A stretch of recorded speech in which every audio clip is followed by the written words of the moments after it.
আজি আমাৰ সদৌ অসম গৰিয়ামৰীয়া ডিচি জাতীয় পৰিষদৰ নগাঁও জিলাত বৰ্ধিত কাৰ্যনিৰ্বাহক এই বৰ্ধিত কাৰ্যনিৰ্বাহকত আমাৰ গৰিয়ামৰীয়া ডিচি জলা চৰাইসকলৰ যি জৰীপ কৰিম বুলি চৰকাৰে ব্যৱস্থা লৈছিলে এই ব্যৱস্থাটো খৰকটীয়া হোৱা নাই।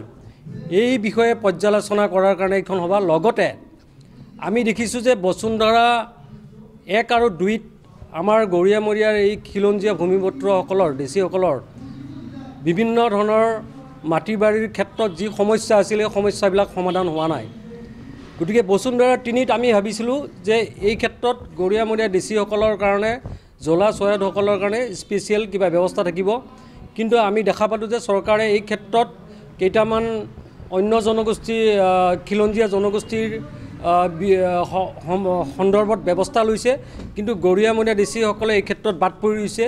এই ক্ষেত্ৰত আমি চৰকাৰৰ দৃষ্টি আকৰ্ষণ কৰিব বিচাৰোঁ যে গৰিয়ামৰীয়া ডিচি এই জনগোষ্ঠীকেইটাকো স্পেচিয়েলি আওতাত আনি পেলাই এই 3 পুৰুষৰ যি কাগজ পত্ৰ বিচৰা হৈছে সেইটো আওতাৰ পৰা বাহিৰত ৰাখি ভূমিপুত্ৰৰ মৰ্যাদাৰে তেওঁলোকক অন্য জনগোষ্ঠীৰ নিচিনা মৰ্যাদা দি পেলাই বসুন্ধৰা 3ত নাম সোমোৱাৰ মাটিত নাম অন্তৰ্ভুক্ত কৰাৰ ব্যৱস্থা কৰিব লাগে। এই ক্ষেত্ৰত আমি চৰকাৰক আজি এই মঞ্চৰ পৰা আমি আহ্বান জনাইছোঁ।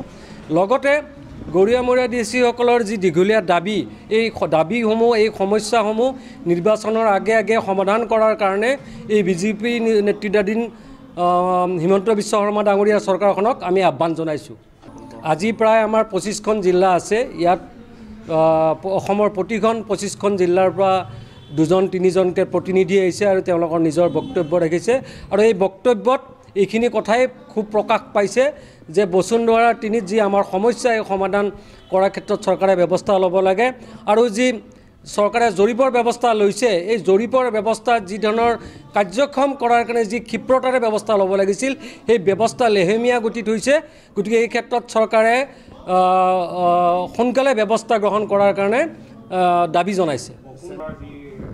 নাই, সেই কথাটোকে কৈছোঁ। মাটি বাৰী ক্ৰয় ক্ষেত্ৰত বাংলাদেশী মিয়া মুছলমানৰ লগত গৰিয়ামৰীয়া ডিচিক একেলগে ক্লাব কৰি দিয়াটো আমি নিবিচাৰোঁ।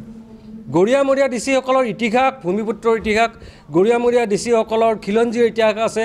গতিকে এই গৌৰৱোজ্জ্বল জনগোষ্ঠীকেইটাক গৌৰৱোজ্জ্বল ইতিহাস থকা জনগোষ্ঠীকেইটাক আজি এই মিয়া মুছলমানৰ লগত পমুৱা মুছলমানসকলে একত্ৰীকৰণ কৰি পেলাই যি সুবিধাৰ পৰা বঞ্চিত কৰা এটা ষড়যন্ত্ৰ চলিছে, এই ষড়যন্ত্ৰৰ বিৰুদ্ধে আমি মাত মাতি আহিছোঁ।